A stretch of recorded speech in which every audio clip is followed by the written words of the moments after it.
War of 1812. Everything you know, we want to know.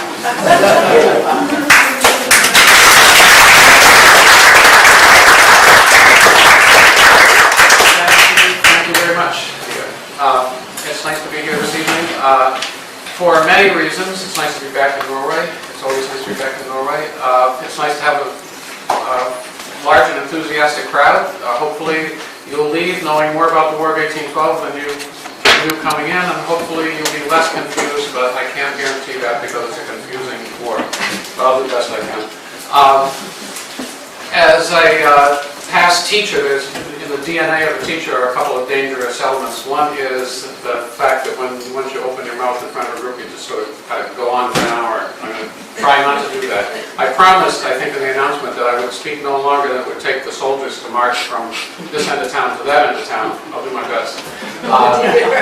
The second thing that's annoying, I think, to audiences is teachers tend to give quizzes, so we'll have to open with a quiz here. The War of 1812 is lost to most of us in history, and just to help you think a little bit about some of the issues, here's a quiz that will help us all perhaps understand where we are right now, and then hopefully at the end of the evening we'll have different answers to the quiz questions. But the quiz questions, I think there are 10 possible answers, maybe 5.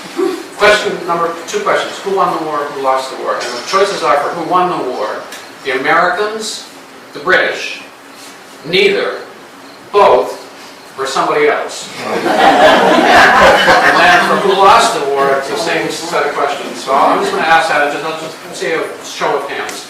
I'm not going to hold you to this, but it's interesting just to see how we're thinking about the War of 1812 200 years later. So, how many people think the Americans won the War of 1812? It's not a very patriotic group here. Okay, about a quarter of the folks. How many people think the British won the War of 1812? Fewer still. How many people think neither party won the War of 1812? Oh, wow. How about both? Anybody for both? They both won? We have a half-hearted both over here. And how about somebody else? Somebody else. You want to take a guess on somebody else? Obviously Canada won. We all put that on the board, and we'll check it out later on. Then who lost the war? Same choices. How many people think the United States lost the war? Flat out, just lost the war. No. Okay. British lost the war. Few. Okay. Neither party lost the war. There was actually no loser in this war. This was a war we love to have, no losers. How about both of us? Both the British and the Americans lost. Somehow around there. That's what the most votes so far. And how about somebody else lost? Yeah. The American Indians. American Indians. As a matter of fact, let's see. We'll just proceed. One reason why it's particularly interesting and fun to talk in Norway about the War of 1812 is because Norway is blessed with a lot of interesting War of 1812 history, actually a lot more than many towns in the state. Although the war affected every town in the state, the tracks that were left here in Norway are a little more easy to find and a little more interesting, I think, than they are in a lot of other towns. For some of the towns, even those towns where many things were going on during the war, there's simply no records at all left. A huge problem with studying this particular war is that it suffered not only from lack of records, lack of contemporaneous records at the time, and poor record keeping and accidental destruction of large groups of records. The British, after all, marched into Washington and burned the War Department. Wow, a lot of records went up in smoke at that time. And poor record keeping. Records were kept by company captains who might or might not get them to Washington or to their commanding officer. They might end up who knows where. The National Archives has company records for many of the companies that participated in the war. But just in the ballpark, I'd say it would be less than 10%. And probably 90% of the company books for the War of 1812 simply never made it to the archives, which is unfortunate. And then another real problem with the War of 1812 in terms of just learning the history is that it's nowhere near as popular or fun as the wars that came before and after it. The American Revolution, grand war. Oh, that was grand war. You can summarize what happened in a sentence or two, what the issues were, who won, who lost, what the big events were, and so on. And there are organizations and societies and so on all over the place who spend hundreds and thousands of hours researching every aspect of the war. There's that, if you're a genealogist, you know that phenomenal collection of Massachusetts veterans of the Revolutionary War series. Took thousands of people, thousands of hours to put together. There's nothing corresponding to that with regard to the War of 1812. And then likewise, the Civil War, if there's anything more fun than the Revolution, by gosh, it's the Civil War. And the unfortunate thing about the Civil War, if we could have rearranged it just a bit, if we could have held our temper for a little bit longer, or perhaps lost it a little sooner. But the fact that the sesquicentennials and the centennials and the bicentennials and so on of the War of 1812 all happened within the same period of the celebrations for the Civil War and get buried as a result.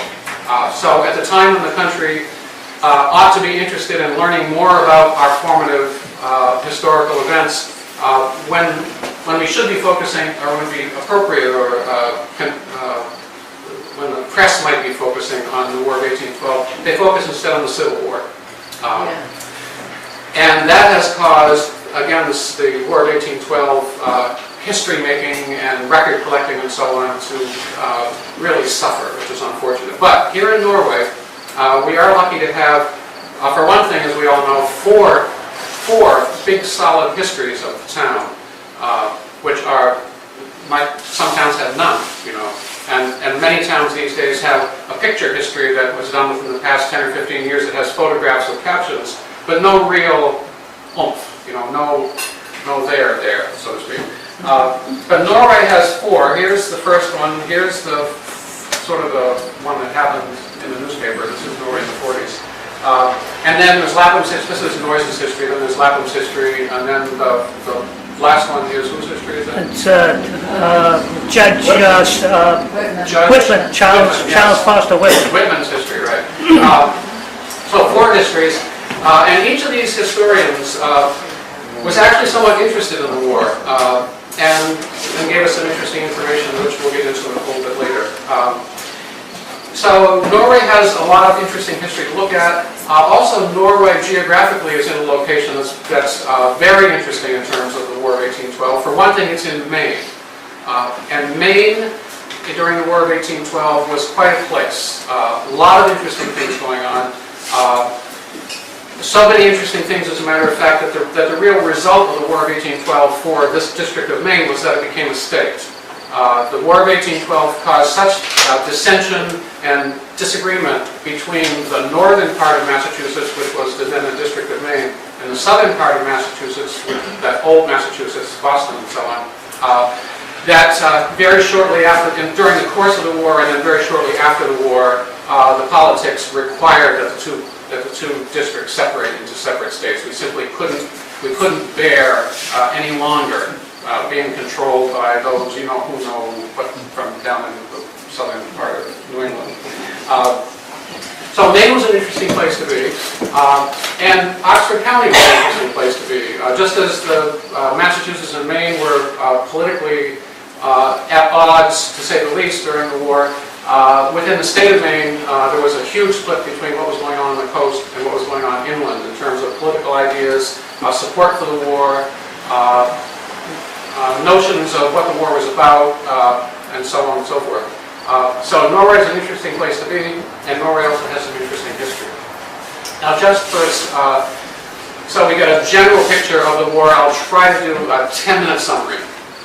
This is like 10-minute Shakespeare. Shakespeare probably more interesting, but the War of 1812 was a war that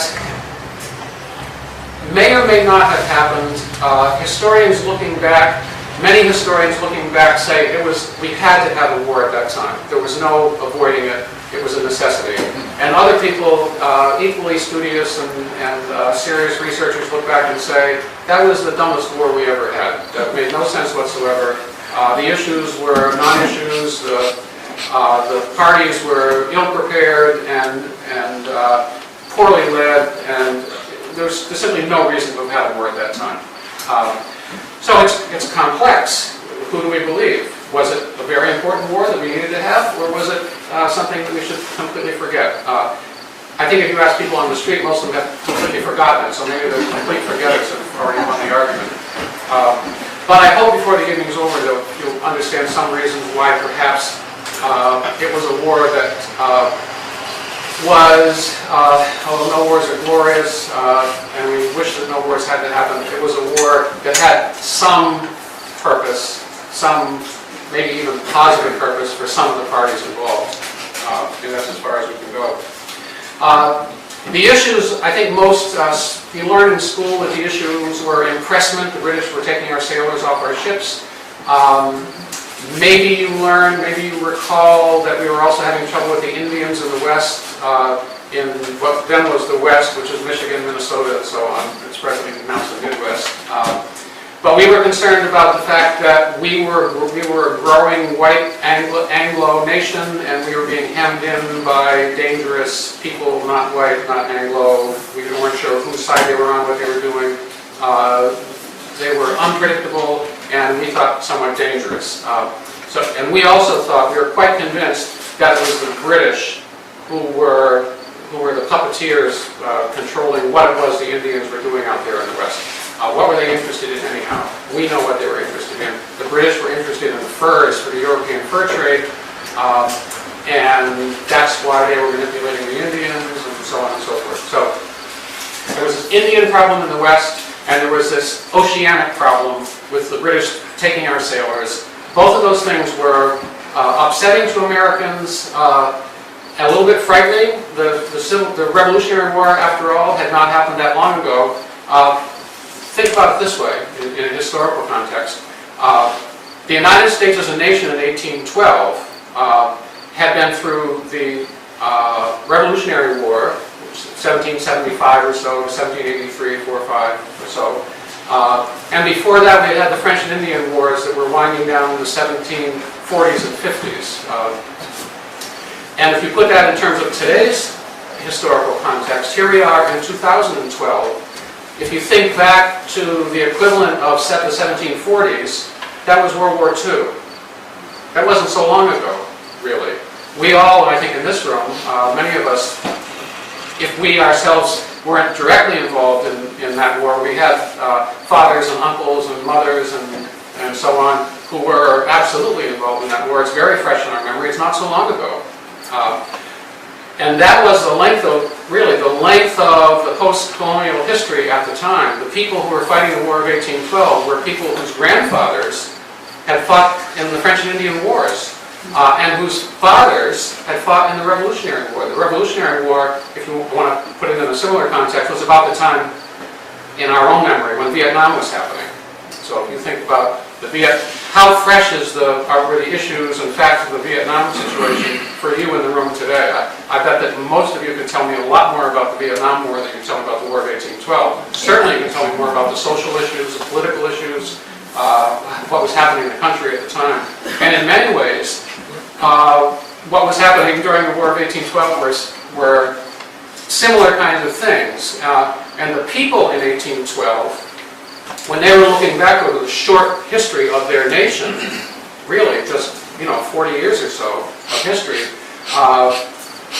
which they gained by fighting a major European country, it wasn't a very safe world to be in at that time. We were a brand new small nation, and we had defeated this very large nation to gain our independence, and yet, did we really have any independence? Did we control our borders? Could we sail our ships around the ocean and not feel threatened? Could we move west? Could we move east or north or south? We were hemmed in. Dangerous place to live. Was it going to get worse? Was it going to get better? There were factions in the country that said, it's going to get a lot better. Let's not drop any boats. Things are going to calm down. What's going on in Europe is just kind of temporary. It was the Napoleonic Wars that were going on in Europe at the the time. And they had been going on for a long time. As a matter of fact, the French had been fighting the British. I looked in my historical atlas and just paged back to wars between the French and the British, and they go back beyond 1066. The French have been fighting the British for centuries, and they were still fighting the British. And these were these were world wars going on. So at the time of the War of 1812, the United States, new young nation, with its very fragile history, is looking at a world which is involved in a huge war extending from Asia all the way over to North America, involving armies, Napoleon's army with 250,000 soldiers, that kind of stuff going on. The British army, they didn't quite have that many British, so they had to hire Germans and so on, but nevertheless these huge, massive armies marching to and fro and whacking at each other. And we're a young nation, and all we're really interested in at that time is what America seems always to be interested in. We want to sell things. We want to trade. We want people to get along out there so they'll buy what it is we have to sell. But given the world situation at the time, it's very difficult to sell what we have to sell, because every time we put a ship on the water, it has to have a destination, and there are only a couple of destinations. One is England, one is France. And if we sail to England, the French are going to come after us. And if we sail to France, the British are going to come after us. What on earth do we do? It's a very difficult circumstance. The British continue to pass laws that restrict how Americans can trade, and Americans keep trying to figure out ways around the laws. We'll sail to Denmark, which is a neutral nation, and we'll unload everything off the ship in Denmark, and then we'll load it back on again, the same ship, and then we can sail to one of these countries because Denmark isn't restricted from trade and so on. And then the British would figure out what we were doing, and they'd make a law against that and so on. And also at the time, the British, think about this, the British, who are fighting the French for their lives, and have been for 1,000 years,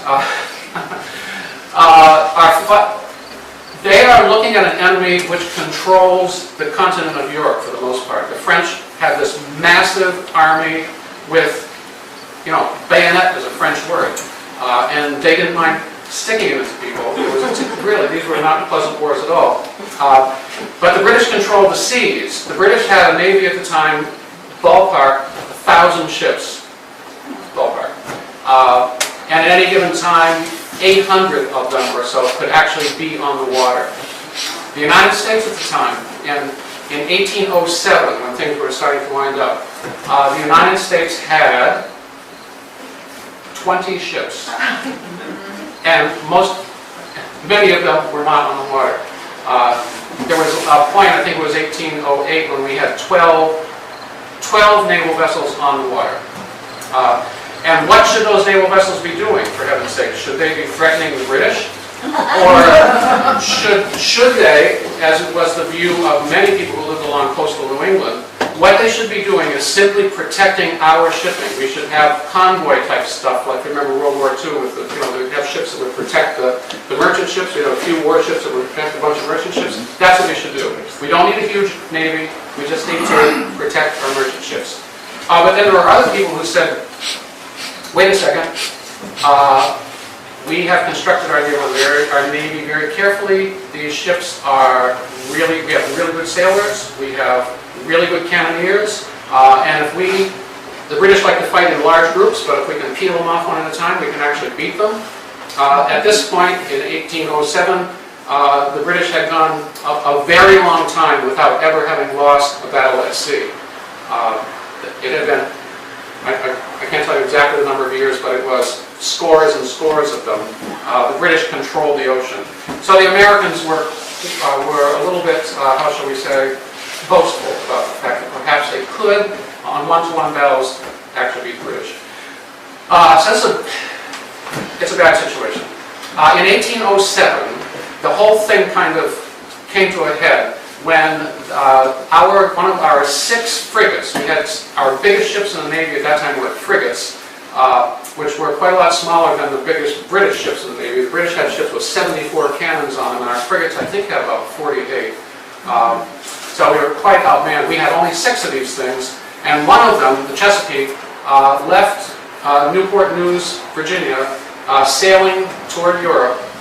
They were intercepted by a British squadron who demanded to come on board and check the papers of all the sailors, because from the British point of view, they would leave Americans alone. They would not, in spite of what we were thinking at the time, that they would take all the Americans off our ships, they would in fact not take any Americans off the ship. But their definition of American and our definition of American were not exactly the same. So they would come on board and they would examine the papers of all the sailors, and if they found that any of these sailors were not Americans, or specifically if they were British subjects, they would remove them from the ships. So if you were born in England, for example, and came to the United States as a 2-year-old, from the British perspective, you were a British citizen. Born Britain, forever British. That's it. From the American perspective, if you came to the United States and you lived here and paid taxes and so on, you were an American. So needless to say, there's a lot of gray area here, and a lot of sailors were taken from ships that we were convinced were Americans, and the British said, no, these are British, we'll take them. If you didn't have papers, they would ask you to say a few sentences, and if you sounded Irish, you were gone. And if you had the wrong British accent, if you sounded like you still had your British accent, you were on somebody else's ship at the time. But look at that from the British perspective. They had 1,000 ships, and every one of these ships had a crew. I mean, these were naval vessels, so they had crews of dozens or sometimes even hundreds of sailors. They needed every one of those sailors, and they were very hard to come by. They were so hard to come by that the British had to impress their own citizens out of their own bars and taverns and alleyways in England in order to load up these ships with sailors. These sailors were not happy campers. The British had to stay at sea for long periods of time because every time they hit land, half of the crew disappeared. And the way the British military system worked at the time, once you were in the Army or the Navy, that's where you were for the rest of your adult life. There were no terms of service. You were simply a sailor. So the desertion rates in the British military were tremendous. And here they are fighting the French. What are they going to do? You know, they don't want to annoy people, but after all, when you look at these Americans, they've got this dinky little Navy, and they've got like maybe 30 or 40 of our sailors, and we just need to have them back. That's all we're looking for. So anyway, in 1807, they stopped the Chesapeake. They had been stopping merchant vessels, but here they stopped a United States Navy vessel. They took 4 sailors off. When the Chesapeake, which was only a few hours out of harbor, got back in, the country went bananas. The whole country erupted with indignation that the British had taken American citizens off an American naval vessel. These were sailors who had signed documents to serve in our Navy. By the way, our naval term was about 2 years, and we paid about twice what the British did. So usually, when the British sailors abandoned ship in Gibraltar or someplace, the first thing they tried to do was join an American naval vessel, get twice the money, and only have to serve a little piece of time, and then they could go home. So the Chesapeake incident just set the nation off. It was incendiary in the press. We simply couldn't abide what had happened. It took actually from 1807 until 1812 to settle the Chesapeake Affair, and when all the dust settled, what happened was the one of these 4 fellows, who was actually a British deserter, he was actually been on a British sailing ship, he was from England, he was not American, the British took him to Halifax, and they hung him from the yard arm of the ship from which he had jumped, as a lesson to others not to do that. The other 3, they eventually let go. But the problem with the British was, had they done that right away, probably would have blown over. But you know the British, they don't be pushed around by Americans. So we went back and forth for several years until finally in 1811, late in 1811 or early 1812, they finally agreed that they let the last of the 3 go. And they also agreed in June of 1812 that they would stop impressing, so they wouldn't impress Americans anymore. They would tighten up their rules so that we would agree as to who a citizen was and so on.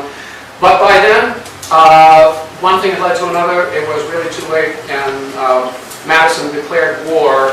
The news of Madison's declaration of war was crossing the Atlantic in this direction, as the British news that they were going to stop impressing sailors was crossing the Atlantic in the other direction.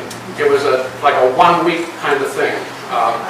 So if we got their news a little earlier, things might have been different. If they got our news a little earlier, things might have been different. So, very complicated circumstance, and that was an international circumstance. This is already taking too long. I have to shorten this up.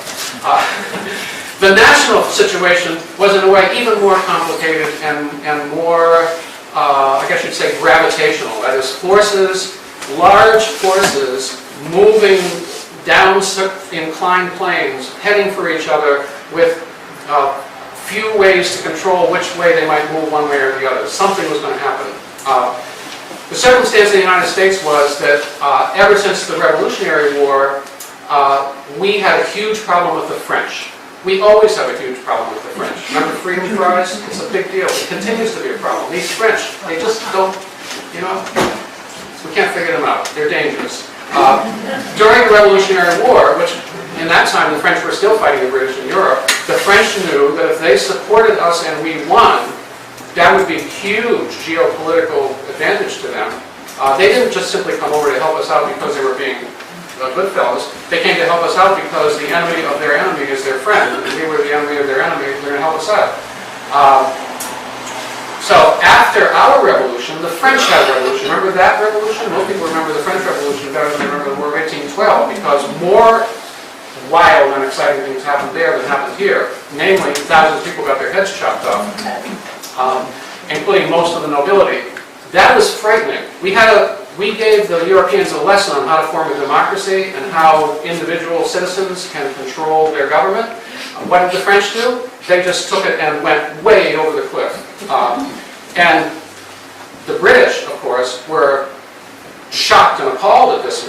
And also, many Americans, particularly Americans of the Federalist sort, the more conservative business sorts of people who made their livelihood by trading with Britain, they were very concerned that the same kind of radical political individualism, leveling they called it, that had destroyed the French nation and turned it into the crazy house that it was, would happen here in the United States if we let these same kind of democratizing Republican whoever they were, Jeffersonian sorts, get too much control. And we all know, of course, that Thomas Jefferson, because he could speak French, he was really a closet Frenchman anyhow.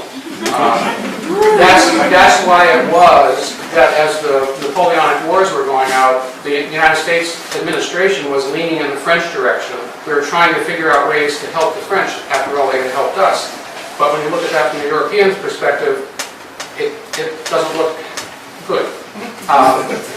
So here in the United States, we have quite a large faction of people, particularly in the Northeast and particularly living along the coast, who really think that the way out of this whole mess is simply to let the British and French fight it out and try to get along as best we can with both parties, but if we have to lean in one direction, we have to lean in the British direction because that's where most of our trade is, after all.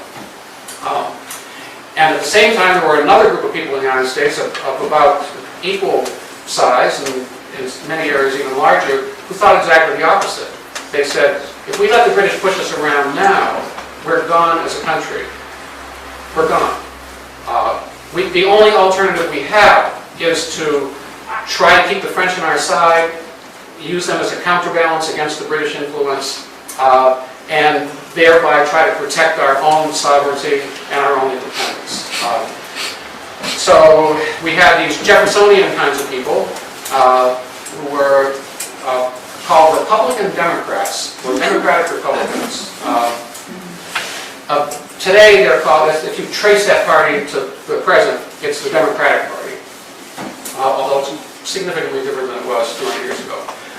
And the other party were the Federalists. These were primarily the business people along the coast, the merchants, relatively well-to-do. Many had British connections and so on. The higher sorts, they usually went to the Congregational Church. The Jeffersonians were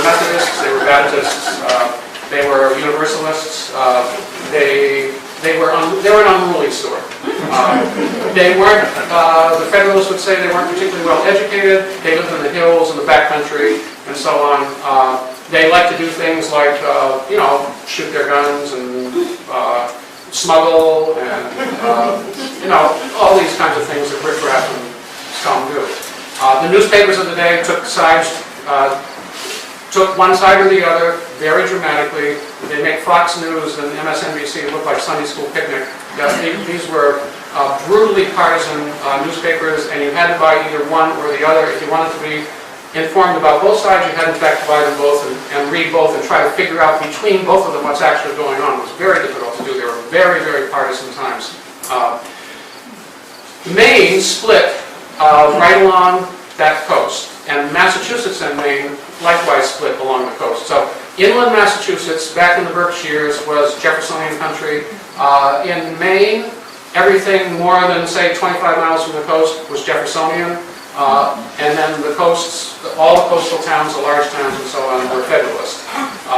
These people not only didn't get along, but considered the other to be traitors, evil, dangerous, and so on and so forth. It was a very difficult time. During the War of 1812, the Federalists controlled the government in Massachusetts and the District of Maine because the Federalists controlled Boston, and Boston was the big city. On the other hand, up here in Maine, for the most part, the Jeffersonians were in the majority.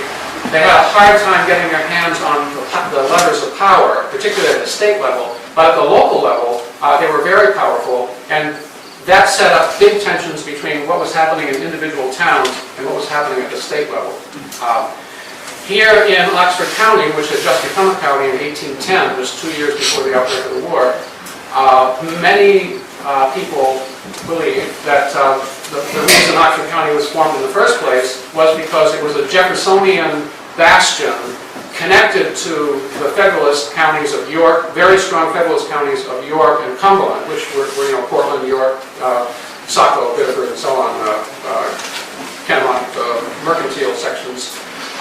And if we were going to have any political clout at all, up here in this area, if we wanted to stop being whipsawed around by all those elitist, snobbish, wealthy, whoever they are, down on the coast, we needed to separate. So the legislature allowed us to form a county. It became solidly Democratic, instantly solidly Democratic, and instantly produced Democratic senator in the Massachusetts legislature who was General Levi Hubbard, whose relative and connected person is here this evening in the form of Winnie, who has some of Levi Hubbard's paraphernalia we can look at. And Levi Hubbard then became, in the next available election, he became a United States representative to Congress. So just like that, by separating Oxford County from the rest of Maine, at a time when the population of Maine was growing and the 1810 census gave us 2 more representatives, both of those 2 representatives turned into Democrats, Jeffersonians, and both of them were from the inland counties. They were Somerset and Oxford. In 1812, when the war actually broke out, then President Madison said, okay, we're at war. Oh my God, what are we going to do? We have an army of about 3,000. The British have an army of 500,000.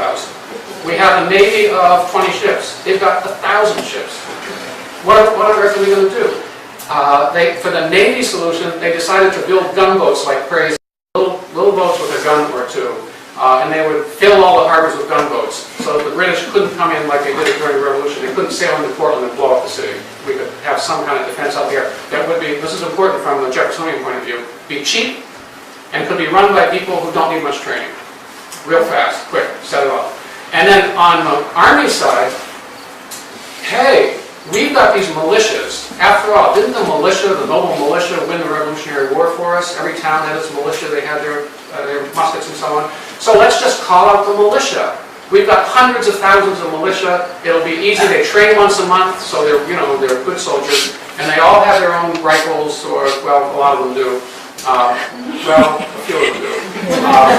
And we can march them up to Canada. Representative William Widgery from Portland, who is also a Jeffersonian, said at the outbreak of the war, he said, the Maine militia by itself can conquer Canada. We can do it. You know, don't worry about it. We don't need an army. We can take care of this. This is Sunday school picnic stuff.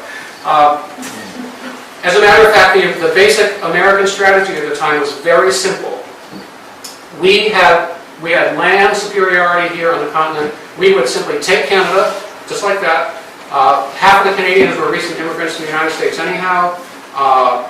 They needed to trade with us. There were a bunch of French people up there, and you know the French, they don't like the British, so that's going to help us.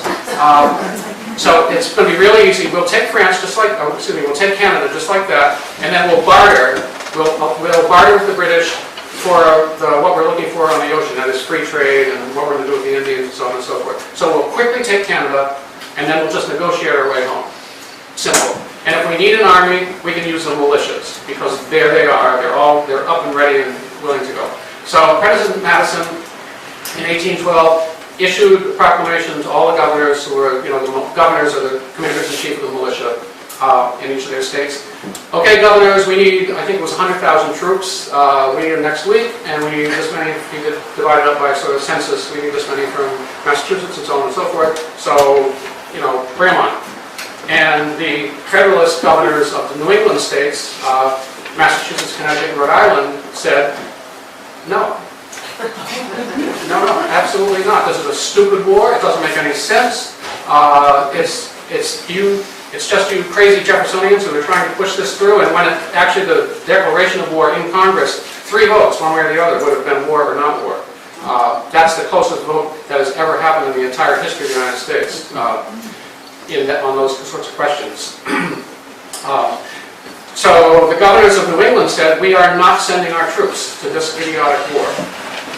So this is interesting. The country is only like 40 years old. This is the first time that the government has actually had to say, okay, this is the federal government, so we work together, so let's get our troops and we'll defend ourselves. Or maybe we'll even be a little offensive. And the governors, in their wisdom, said, no, we're not going to do it. Well, that's a big problem. All of a sudden, the strategy, which is that the New England militias were going to take Canada, is a loser, because the governors have all said no. But Madison was not a politician for nothing. He had a lot of connections here in Maine. A couple of larger ones, in addition to General Hubbard, were General King down in Bath, and his own brother-in-law, Richard Cutts from Saco. That was Dolly Madison's sister married Richard Cutts, who was an influential Saco person. And Cutts then lived in the White House during the War of 1812. So Madison used his connections in Maine to say, how are we going to get the soldiers that we need so quickly? And there had been some prior legislation which allowed them some wiggle room to allow volunteer militia companies to sign up directly with the federal government and skip over the state. So they instituted this, they called this law into effect, and they said, okay, we will allow any militia companies who want to skip the governor and just sign up with the feds to join the service, and they will get some benefits, and they will bring their own rifles and their own uniforms and their own officers and so on. But if you want to sign up directly with us, you can. When the message went out to do this, this is one of the interesting pieces of history that we had on the Maine Historical Society. This is General Hubbard's letter in response to the request to skip the governor. So he's sending his reply to General William King, who is another militia general here in Maine. The way the militia worked, we're absolutely running out of time. I can't tell you this little fact, which is so interesting. No, keep going. The way the militia worked at the time was fascinating. It was democratic. The soldiers in each company elected their captain. The captain then would choose his subalterns. Those people would then elect their colonels. The colonels would elect the lieutenant colonel. The lieutenant colonel would elect the generals. It was only the adjutant general at the top that was appointed by the governor, but the whole rest of the thing was just like town meeting. And that's the way it kind of went. So if you wanted to be a captain, the key to being a captain in the local militia was to put on grand parties. Because then you're going to get voted for, and then you're going to be a captain. And once you're a captain, you get to control who your superior officers are going to be. And it was not at all a surprise that General Hubbard was the general of the Oxford County Militia, because they were all Democrats. He was a Democrat. They liked him. He liked them. Everybody voted for everybody else. It was hunky-dory. That's why we do it. So here is, in that context, here is General Hubbard, who's been elected to his position by a bunch of rabble-rousing Jeffersonians, writing to William King. Likewise. He says, "Dear Sir, yours of the 24th," this is the 24th of September 1812, "has been duly received, requesting me to write to you immediately after our meeting of commissioned officers of the 13th Division. We met agreeable to notice, 2nd of September. I won't read the whole thing, but he says, "It was the most agreeable meeting I ever saw. You have the goodness, you will have the goodness to inform me how many companies you want. You want 1, 5, 10? How many soldiers do you want? Just tell me. And whether you accept a company of volunteers without their being full." One of the stipulations in the law was that a company was supposed to have 100 privates. That was the federal size. The local militia size was usually 60. But one of the problems with the War of 1812, a lot of people were wildly in favor of it, but an awful lot of people weren't. So General Hubbard said, "I can raise all the companies you want, as long as there are only like 10 people in each one." He said, let's see, there is a company of light infantry in the town of Maine, commanded by Captain Harlow, as fine fellows as you ever saw, will volunteer their service. But the company has but 44 privates. However, they are well equipped and in uniform. And if you think about that for a minute, where does the equipment come from and what does the uniform look like? Who knows what uniform they're wearing? There's a whole field of study of uniforms in this era because there were hundreds of different uniforms. And another fantastic thing you have here at Norway Historical Society is you have the company book of the North Company of Militia at this very time. And in the last couple of pages, there's 3 or 4 pages on exactly what their uniform is supposed to look like. How many buttons, where they're placed, what color, so on and so forth. Really neat. It's actually a gold mine because there are people out there who are dying to find documentation like that, so exactly what uniforms look like. So he says, "We all feel unwilling," this is the last, it's quite a long letter, but his last sentence is, and when he says we all, he's talking about the militia officers of Oxford County, "We all feel unwilling to be under the command of Governor Strong." Now that is, in simple language, that's treason. You get shot for that. Governor Strong is the commander-in-chief, and these are the sub-officers saying, "We don't want to be commanded by Strong. We're going to go with the Volunteer Act, and we'll put ourselves under federal control." So it's a dangerous territory that they're on. And it's also, if you think about winning a war, it's a dangerous place to fight a war from. That's difficult. So these volunteers signed up for 1 year service. We thought the war was going to be short. We always think the wars are going to be short. They signed up for 1 year's service. They were, in fact, quite poorly equipped and quite poorly trained. And when they left the various towns to rendezvous in Portland with the larger regiment, they had 40, 50 or so soldiers in each company. The Norway company had 62 soldiers. It's Bailey Bogwell's company. They had 62 soldiers when they left Norway. They marched down to Portland to rendezvous with the rest of the regiment, 10 companies altogether. That was another requirement. A regiment has 10 companies, so if you don't have enough people, if you just divide what you have by 10, that makes a regiment. Bradbury in Norway in the 40s has this really lovely little section where he talks about one of the soldiers, Jabez Young, who was a drummer in Bailey Bogwell's company, Bradbury imagines him and the company marching off. Jabez Young, when he eventually got to Portland and then to Burlington, came down with camp fever and died there, never returned. So Bradbury, who's, if you read this book, cover to cover, it's fascinating, believe me. It really is kind of like Genesis, Exodus. You're going to skip through the begats. The middle parts are really good. At any rate, Bradbury imagines this company marching off, knowing that and he knows that this drummer boy is never going to come back.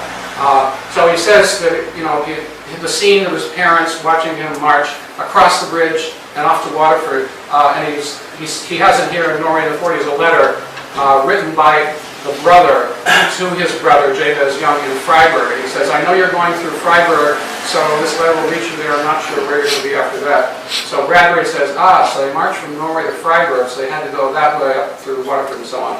But the fact of the matter was they marched from Norway to Portland. They rendezvoused in Portland for several months and trained. And by this time, after training for several months and a one-year enlistment, the time that you can fight was getting shallower. And then from Portland, they marched through Freiburg, Crawford Notch, up to Burlington.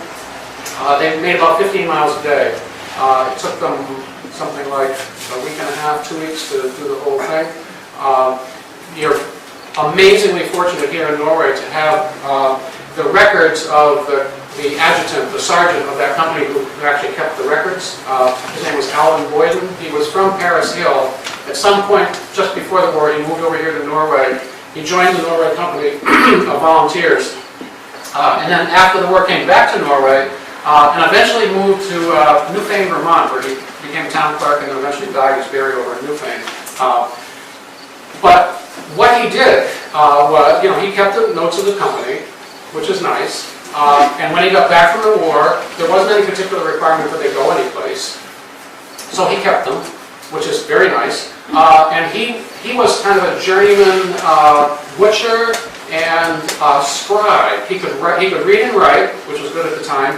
And he also, a lot of people, you think that back in those days everybody slaughtered their own animals, but in fact, mostly they didn't. They would be wandering butchers who would come and do the work. And Alan Boyden was one of them. And on the back of his pieces of paper, because paper costs money, so why throw paper away? On the back of the paper are all these other wonderful records of doing business in Norway, up and down the streets, of writing out affidavits for people so they could sign them because they couldn't read or write. And then slaughtering a pig or two for Bailey Bodwell and how much money you charge for it and so on. And for some unknown reason, these documents end up in Orono in the special collections up at the University of Maine Library. We have a copy of them here at the Historical Society. But on those records, you can tell some fascinating things. And I have to say that I've done a lot of looking into War of 1812 records, and I haven't seen one like this. So this is really kind of precious.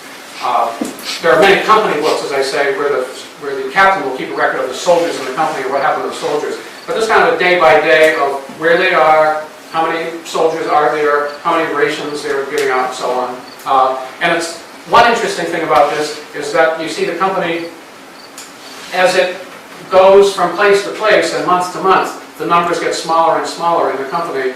About 6 months later, when they're posted in Swanton, Vermont, up on the border, the Canadian border, they're down to 48.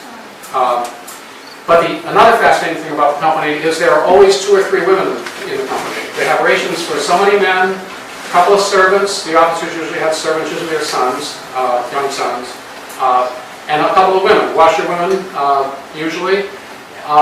Who these women were, completely lost to history. Every company, and coming out of Maine, there were hundreds of companies of soldiers eventually in the war, had 2 or 3 women along.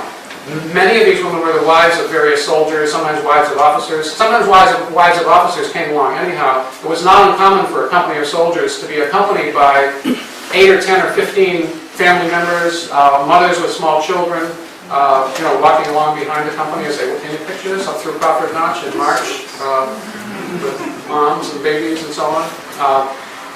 So who these women were, we don't know, but there they were, and there's a record of them in Alvin Boyden's book to prove that, in fact, there they were.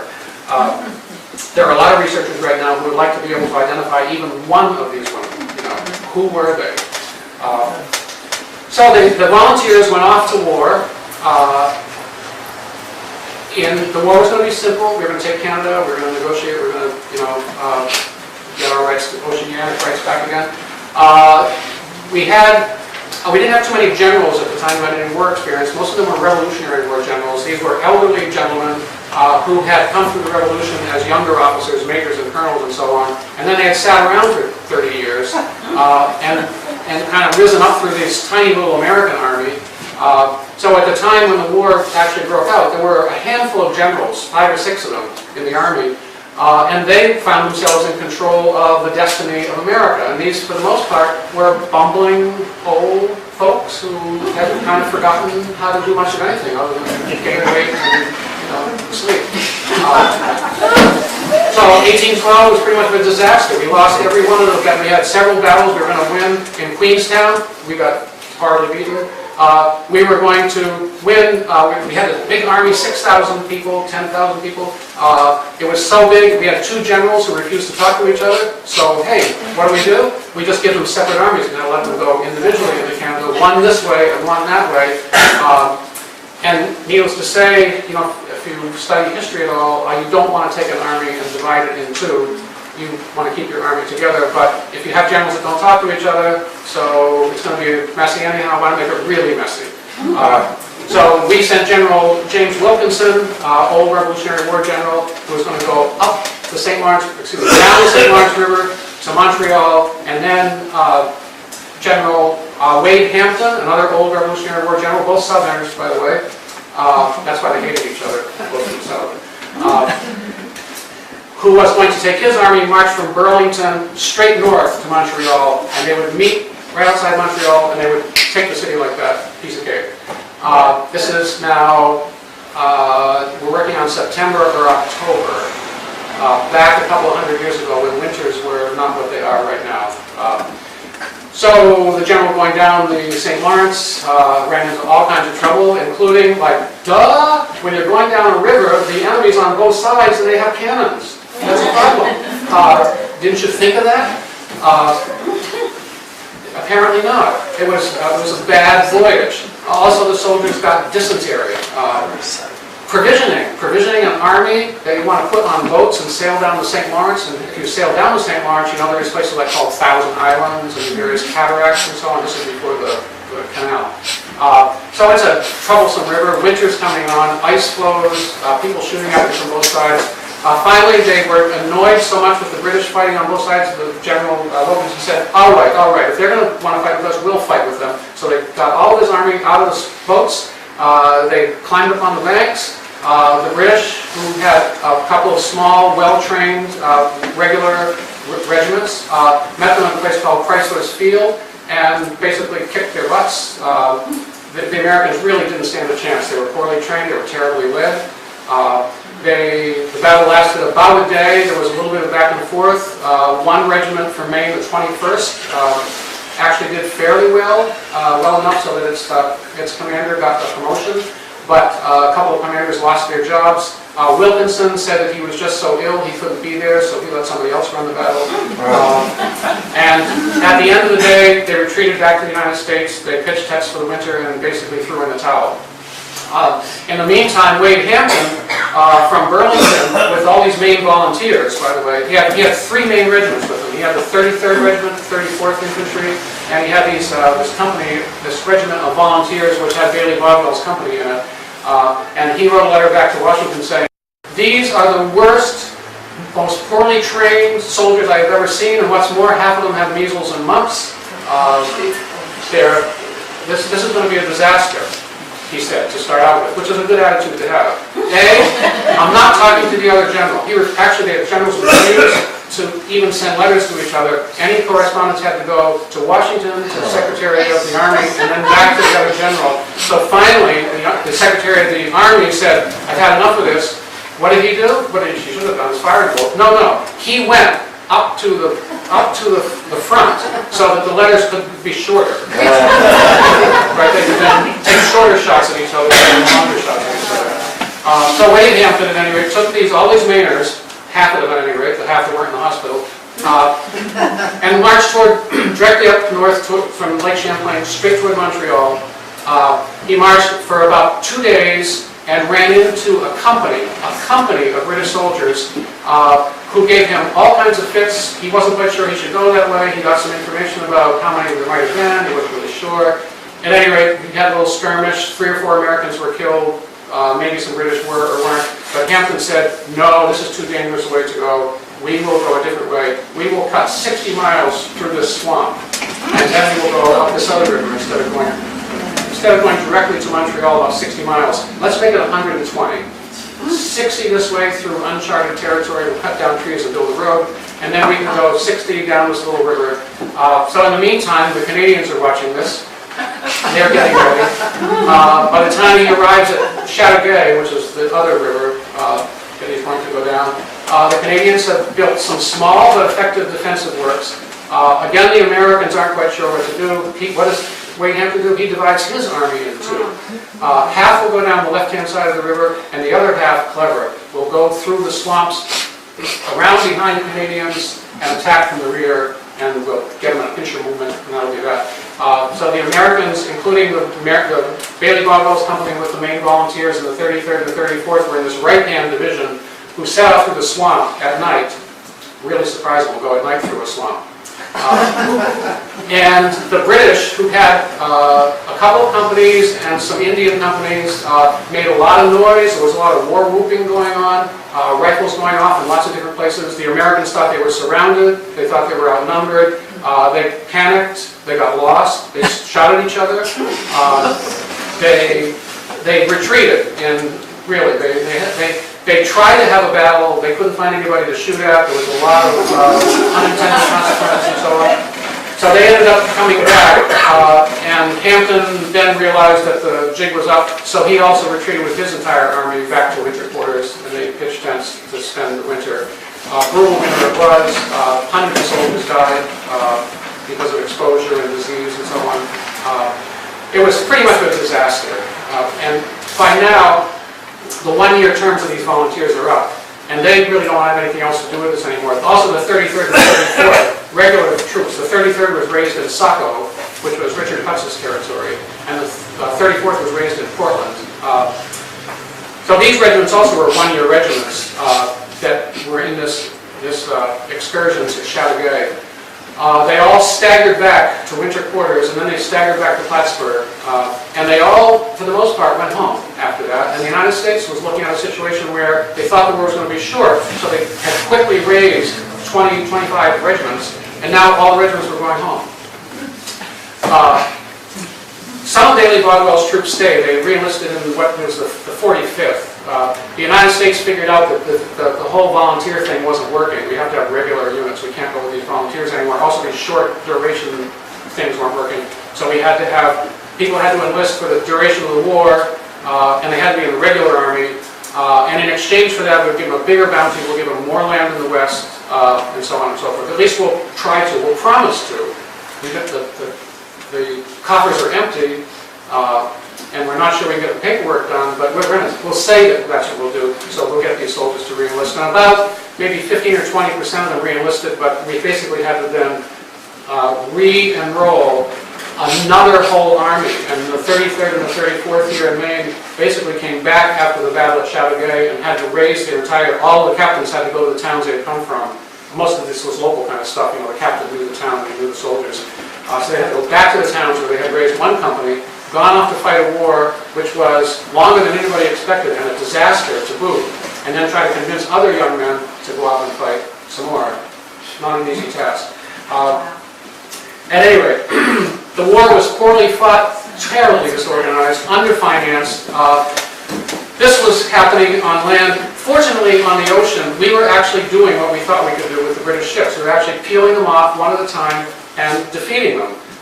We won, I think, the first 4 naval encounters during the War of 1812. The British were stunned when the word got to the War Office in London that 4 British war vessels had been defeated by 4 of these little dinky American things.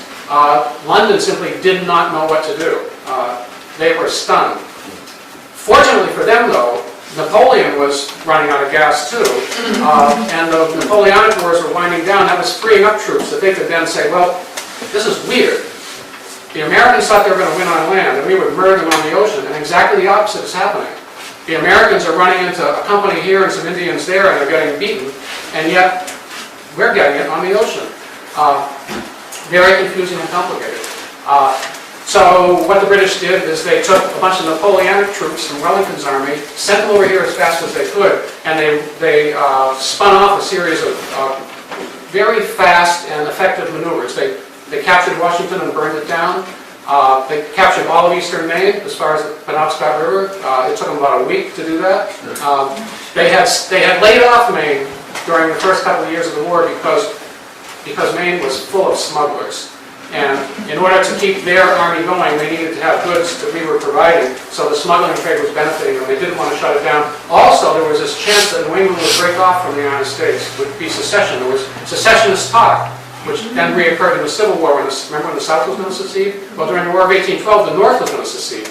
Because all the Jeffersonians were in the South, except for a few, mountain-type people in Maine moving up here in the woods. And there was talk, it was the Hartford Convention, where the governors of these dissident New England states met to talk about whether or not they actually should try to negotiate a separate peace with the British and declare themselves a separate country from the rest of the nation.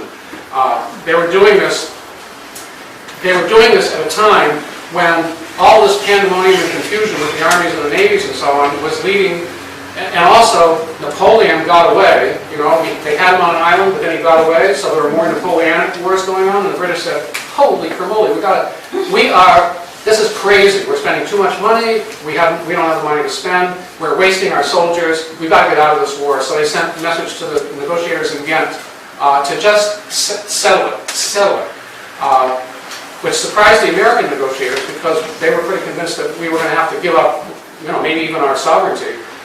So the negotiators are working away in Ghent and basically arrived at a treaty which allowed that whatever the circumstance was in 1812 would be the circumstance in 1815. That would be fine. Nobody would win. Okay? Both parties would win, nobody would win.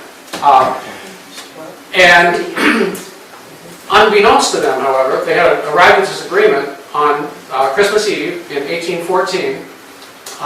Now it takes time for things to cross the Atlantic, and as the information was coming across the Atlantic that they had arrived at a peaceful agreement and the whole thing was going to be over, well, General Jackson hadn't heard this, nor had General Pakenham, who was General Wellington's brother-in-law, who had been very successful on the continent of Europe, and had been put in charge of 10,000 crack British soldiers who were going to attack New Orleans, take New Orleans, and then just move up the Mississippi and take us from the rear. Kind of like we did in the Civil War the other way around with Grant going down to Georgia. So Pakenham landed his 10,000 troops in New Orleans, quickly took the city. General Jackson, who was actually quite an effective general, the effective generals in the war, by the way, for the most part, were 30 and 40 years old at the beginning of the war, and got their butts kicked quickly, and decided that they needed to train, they needed to work hard, they needed to get the soldiers in line, they needed to have equipment that worked, and so on and so forth. And by the end of the war, these young men, 5 or 6 very effective, brand new young generals, Winfield Scott was one of them, were in charge of the Army. And the Army had turned itself around and was actually doing fairly well. So peace is declared, or peace agreement has been arrived at in Europe, but people in the United States don't know about it. General Pakenham is sitting in New Orleans. General Jackson says, we're going to get this guy. So General Jackson took his troops, a lot of militia, but also some regular soldiers, and he pulled off just this amazing, huge victory over this army, 10 times the size of his army. The British were so convinced that they were going to just wipe out the American army that they blithely charged and recharged, sort of a Pickett's charge kind of thing. They just kept coming across the battlefield in waves, and the Americans sat there with their artillery, and they just blew them away in waves, just thousands of them. They kept coming, and they just kept firing artillery. There are legends about the Kentucky sharpshooters and so on, but historians aren't quite sure about that. Historians are sure, however, that American artillery worked both on ships. There have been studies that have found that the American ship artillery could load and fire half again as fast as the British could. That they could get off almost twice as much artillery against a British ship as a British ship could against an American one during this particular time. And the American artillery during the war, in virtually every battle that the Americans did well during the war, it was the artillery that was the difference. And that makes sense, because if you are an American soldier at the time, and you are a militia person, and you are training in a town like Norway, like David Waddell's company was training, marching back and forth with a musket and a bayonet is fun. But shooting a cannon, that's even much more less grand cannon. And there was lots of competition to get those positions in the artillery companies, and the status was a higher status in the artillery companies. And the American artillerists were actually very good. General Jackson's artillerists were very good. They pulled this amazing win off against what really was a European, Wellingtonian Napoleonic army. Nobody believed it would happen. It was huge, and it was so huge that when the word of peace arrived, most Americans were convinced that the reason the British had given us basically everything we wanted, which was everything that was the way it was, they just leave us alone, was because we had beaten them in New Orleans. And for really hundreds of years after that, even up until the present day, when you ask people about anything they know about the War of 1812, they might actually, if you could name one battle, it's the Battle of New Orleans. And many Americans think that that is the victory. Yes, the British beat us in Washington, D.C., they burned our capital, but they couldn't take Baltimore the next day, or 2 or 3 days later. So we won that battle, with the Star-Spangled Banner and so on. And we really beat them in New Orleans, and those were the straws that broke the British camel's back, and that allowed us to have a peace that would give us our sovereignty, our independence, and so on. Okay, so now just a brief summary. Statistically and practically, by the end of the war, neither side had won, because the treaty basically set things back the way they were in 1812. And the northern border of Maine wasn't settled before the war, it wasn't settled after the war. What was happening with the Indians in the West was troublesome before the war, it was troublesome after the war. But the Indians were indeed the losers, because they thought that if they sided with the British, they'd actually end up with some sovereignty and some, something. The British just cut them off and let them sail free. As a result, the Americans, General Jackson was one of the prime perpetrators, proceeded in the next 40 or 50 years simply to annihilate them, and push them onto smaller and smaller reservations. So the huge losers of the war were the Indians. Thank you. And the big winners of the war were the Canadians, because the Canadians, the British and the Americans were fighting away. The Canadians, think about Canada at the time. Canada had a militia. It wasn't very large. They had a few officers. They were somewhat well-trained. They were British officers. Some of them had been to England and had been involved in some of the Napoleonic Wars. But Canada was a nation even newer than the United States, as a matter of fact. They weren't even a nation at all. And just as we thought that Maine, up here in Maine, we thought Massachusetts was writing us off, why did they let the British take all of eastern Maine? And when Governor Strong heard that the British had taken eastern Maine, you know what he did? Not a thing. Yeah, I think he was hoping that the British would take the whole state, and Massachusetts too, and then we could all be happily British. But at any rate, the Canadians actually did quite well during the war. It was their militia units that beat General Hampton at Chateauguay, for the most part. It was the Canadian militia units who actually pulled off a number of really important small tactical wins that were crucial at the time. And by the end of the war, what had been a country that nobody was sure which way they would go. What would the French in Canada do? How would they deal with the British in Canada? How would the recent American immigrants work? How is it all going to happen? Alan Taylor, who's a noted historian of the state of Maine and this era, has recently written a book called The Civil War of 1812. It's something when I got to Bethel Historical Society here to talk about it. But he's had really a remarkable analysis of the war as a civil war. It's these different factions of Americans who are trying to figure out who we are as Americans, and at the same time, even more different factions of Canadians trying to figure out who they are as Canadians. And by the end of the war, the Canadians have actually put their act together. They actually feel, at the end of the war, they feel like they are a dignified country that has now a military heritage. They've done remarkable things. They are somebody. And if you go to Canada today, and if you talk to anybody there about the War of 1812, they will immediately tell you that that's their war. That was their not their Revolutionary War, but it was their war of national formation. That they can name all the battles. They can tell you who the generals were on both sides. They know that war like we know the Civil War. And if you suggest that, well, there weren't any winners, or the Americans might have won, say, the Battle of Lundy's Lane, which some people say the Americans won, big important battle. The Canadians today still say that no, the Americans didn't win that, the Canadians won that, and so on. So the big winners were Canadians. Excellent answer. Canadians were the big winners, Indians were the big losers, the Americans and the British was a standoff. For the state of Maine, I think a lot of people thought it was a huge loss, particularly the commercial folks along the coast, because that the whole state, just as Oxford County had gone Jeffersonian, just like that, as soon as it got its independence, the state of Maine went Jeffersonian just like that, as soon as, in 1820, the first governor was William King. William King was the person writing to Levi Hubbard saying, you know, let's not listen to this governor, let's just run our own show. So, fascinating war, really fascinating, interesting wars. One nice thing about it for an historian is there's so little that's been researched that there's a lot left to do. For example, who are the women? I did bring for Charles. Here's a list of about, really, almost 300, 350 people associated with Norway, either actual residents of Norway or people who came to Norway to enlist. In the volunteer company, there were about, altogether, because the volunteer company needed more volunteers, they marched off with 62, but others joined, including 62-year-old Dudley Pike and 3 of his sons. And you know, there's all kinds of interesting stories here. At any rate, there were a dozen or so Norwegians who entered the regular army, the 33rd, 34th, 21st, and so on. There were another 90 to 100 who joined the volunteers for those one-year terms. And then there were 250 or so who, toward the end of the war, when the British had taken eastern Maine and were threatening to take Portland, at that point King and others in Maine realized that the Maine militia by itself in set battles wasn't going to be able to do much. That we had tried it out at Hampton in Maine, and they got beat quick. But what they thought was, if we could fill Portland with, say, 12,000 troops, even if only half of them had guns, the British would not come ashore.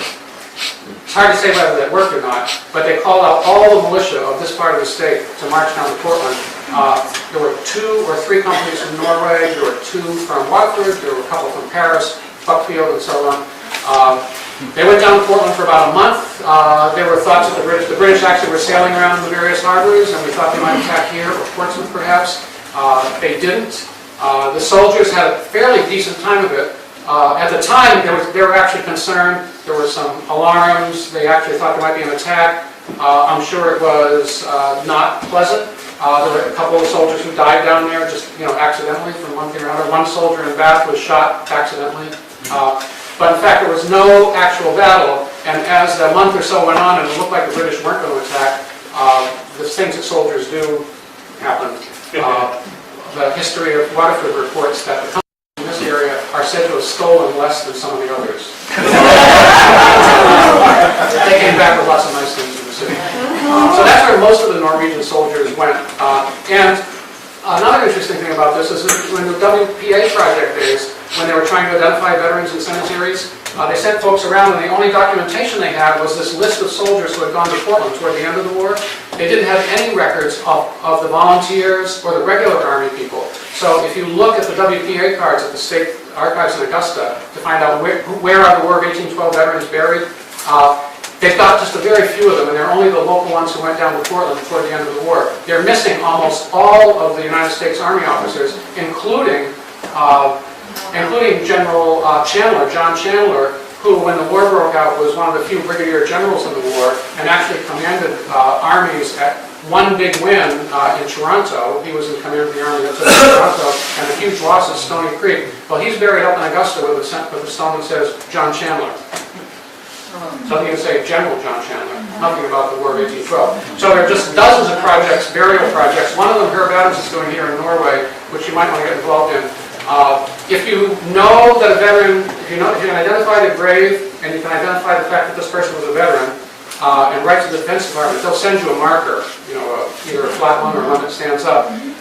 And one of the soldiers that went down to the Portland at the end of the war was Micah Upton, who was C.A. Stevens' old squire, you know, the old squire. So the old squire was involved in this war, marched down to Portland to defend against the British assault, and he's buried up in that wonderful little graveyard up in North Norway. And later on, Herb Adams, he's got paperwork, and he's been communicating with Charles. He will get the stone from Micah Upton to commemorate the fact that he was in the War of 1812 and have a little ceremony and so on. But there are literally dozens and dozens. The WPA project found, I think, 23 War of 1812 vets in the various Norway cemeteries. I have not done exhaustive looking. Just today, I paged through with some lists that I had and found another couple of dozen of them. It's not hard to do. They're everywhere, and they're not commemorated. So, you know, there's another interesting project for anyone. Here's a list of all of them. So, that. That's basically the story of the War of 1812 and what happened in Norway in a large nutshell, maybe it's a whole nutshell. Question? Yeah, do you know why Bailey Boswell was court-martialed in Yes, I do. 1815? Absolutely, yeah, we have the records here. We got them from the Massachusetts Adjutant General's office. The Norway history report that they don't know, that it was some vagueness. But basically, he was ordered by, he was a proud man. He was also a haberdasher, so always dressed really well. And some people say that that's why he wanted to be a captain, because he ran a clothing shop and he could make a really spiffy uniform. And there's something to be said for that, because a lot of these War of 1812 junior officers had big egos and they liked to show up. There was constant dueling, you know. Oh, you think you're better than I am? Well, you know, I represent that, bang, that kind of thing. So anyway, he was a very proud man, liked to dress stiffly, didn't like to be pushed around. He left, actually, he resigned from the Army before the term of his company was up, and his company was then transferred to other officers. Basically, what happened was General Hubbard had ordered him to appear with his company on Paris Hill to drill on a particular day, at a particular time, and Boswell didn't think that was useful or important enough to worry about, and refused to do it. And he was court-martialed for refusing an order. And the order was to show up with his men at a particular time and place and march. And he claimed that, well, the order was faulty and so on and so forth, but he was found guilty and sacked from his position. Yeah. Any other questions? Yes? So who was King of England at this time? George was still king. Yep, he was. He wasn't actually a bad king. I mean, if you actually look at his whole record, for one thing, he was German, which made it hard to communicate with. Yes. What were the items that were traded that, Well, yeah, they were interesting. One, cattle was huge, because the Canadians, Canada was such a young country, they didn't yet have, they were subsistence farmers, and they didn't have much trade at all going on. There was a fur trade in Canada, that was the big trade. But they were really short on cattle, and if you're running an army, you need to have meat. You know, they have to eat every single day. And then the other, that was the big military supply. They really needed cattle, and there was cattle being smuggled out of Maine like crazy. There's a record of a deputy sheriff over in Waterford writing to the military, the American military in Portland, saying, help me, there are so many smugglers around here, I can't stop them. I've got this one group. And he said, I corralled them in Bethel, but then the Bethel people came and got them out again. So cattle was big on the military side. The big thing on the commercial side was plaster of Paris. Yes, it was sometimes called the plaster of Paris War, because the Canadians had very large lime deposits in New Brunswick, and this was a farm. New England was being farmed out. The land had been farmed for a couple hundred years, and it was exhausted. And the only fertilizer of the day that was worth anything at all was lime. And we didn't have much of it. The Canadians had most of it. So it was cattle going this way in exchange for lime coming this way. Who would have thunk it? Yeah. Were any of the veterans of this war granted land? Yes, they were all entitled to land as a result of signing up, depending on whether they were in for 3 months, 6 months, a year. And the rules changed as the time went on. But they got land mostly in Illinois. They didn't get actual land, they got warrants for land. So you get a piece of paper that would say, this warrant's like a dollar bill. It would say, this warrant is good for 40 acres of land. You cash it in at the land office. You show up at the land office in wherever, Illinois, and they'll give you the actual land. So these things were traded like money. And most of the money went to the pension agents in the various towns who helped the soldiers get there. They'd say, okay, you're all veterans of the War of 1812. In exchange for my doing the work to get your land bounty, you'll give me the bounty, and I'll give you probably what it's worth. So it's worth $100. I'll give you $80, and you give me the thing. And what I'll do then is collect these, and I'll go out and I'll try to make some money, dealing in land. So there was a lot of commercial stuff. Very few. I'd say maybe 10-15% of the soldiers who got land actually took the warrants and then went out west. Most of the soldiers came back and they stayed home and they traded the warrants. Or later on, as the rules, this always happens, as the war gets more and more distant, the veterans rise up in influence. They become legislators and judges and so on. They get to have some more authority, and they get to be saying, well, wait a second, how come we're not getting the benefits that we should have got? So the benefits kind of loosen up. And in 1851, they loosened up the benefits to allow widows to get the land bounties for their husbands who hadn't received them. And then in 1870, they loosened them up further to allow, you had to be in the United States Army to get any of these things. But then they allowed militia, if the militia had served for a year, and then if they had served for 60 days, and then if they had served for 14 days. So by 1871, if you were a militia, one of these Norwegians who went down to Portland toward the end of the war, just for a month or two, could actually get some land bounty and even a pension, possibly. But the thing was, in 1871, we stuck to the Civil War, so in order to do this, you had to prove that you had not supported the South in any way, which means, interestingly, that none of Jackson's soldiers could get any benefits, because they all were Southerners. Well, that didn't fly very far. In 1873, Congress realized that that wasn't going to work. So then the last law changed, got rid of the loyalty oath that you had to take to say that you were loyal to the North. Yes? We had a soldier in Lovell who was killed in Lundy's Lane. He died of his wounds 5 months later, but his father got his bounty of 160 acres. Was this unusual? Or was No, this, not at all. Okay. Heirs, widows and heirs, as the laws changed, widows and heirs were entitled to the bounties, yeah. And they had to, there was a lot of paperwork, so they had to show that they were actually the father, that nobody else had received the bounty, so on and so forth, whatever. And that's why they usually had bounty agents who would do that work for them, because it wasn't easy. But yeah, that's not uncommon at all. Charles? I was wondering, did the bounty system have anything to do with the development of Ohio fever? It probably not. It was probably a factor, but not a huge factor. For one thing, I pointed the same thing myself, but for one thing, most of the land was in Illinois. For these Mainers, it was in Illinois, it wasn't in Ohio. And it's just hard to make a connection between Ohio itself. Although if you want to say generically Ohio fever was all the Western movement, then I'd say, yeah, there were thousands. There were several 100,000, about 100,000 men were involved in the war altogether, and of them, probably 10,000 might have actually taken their land and gone home. Yeah. Yes. Yeah, I mean, you were talking 1871, they changed. That was 60 years after the war. How many would be alive then? Surprisingly large number. Particularly, it's interesting, I've looked at a lot of the pension records, and a soldier would be in the war, he would be married, and then the first wife would die, 18, 20, 30 or so. So he married somebody else, oftentimes younger. So she would then outlive him by quite a number of years, and some of these, the last surviving pensioners were mostly women. They were second or third wives of these fellows who had married, they themselves weren't around at the time.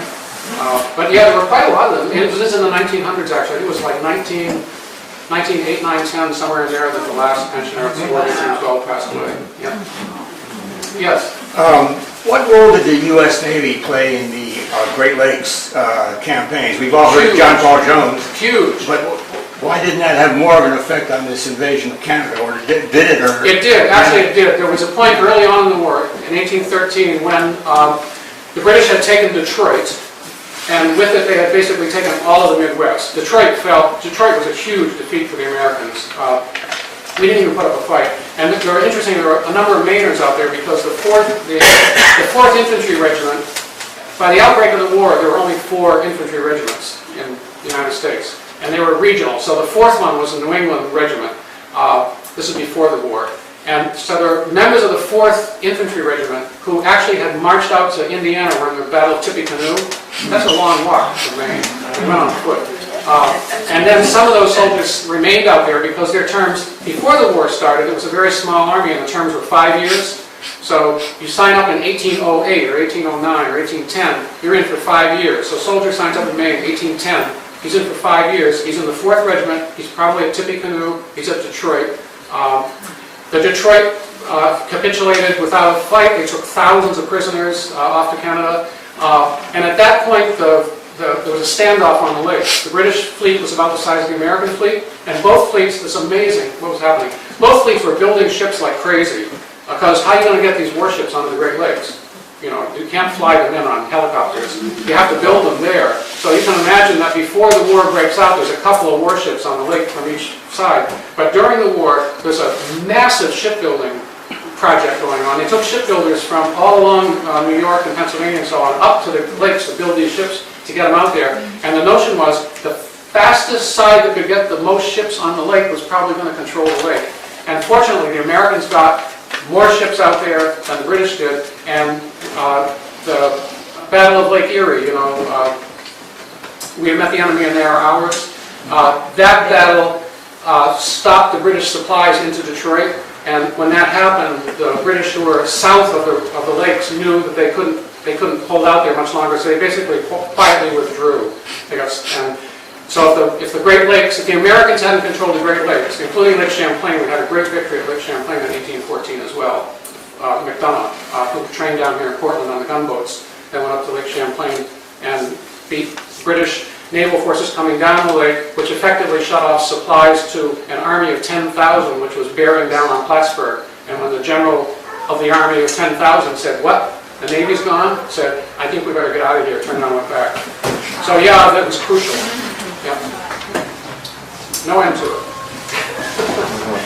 Okay, well, it's refreshment time. Thanks for coming. I appreciate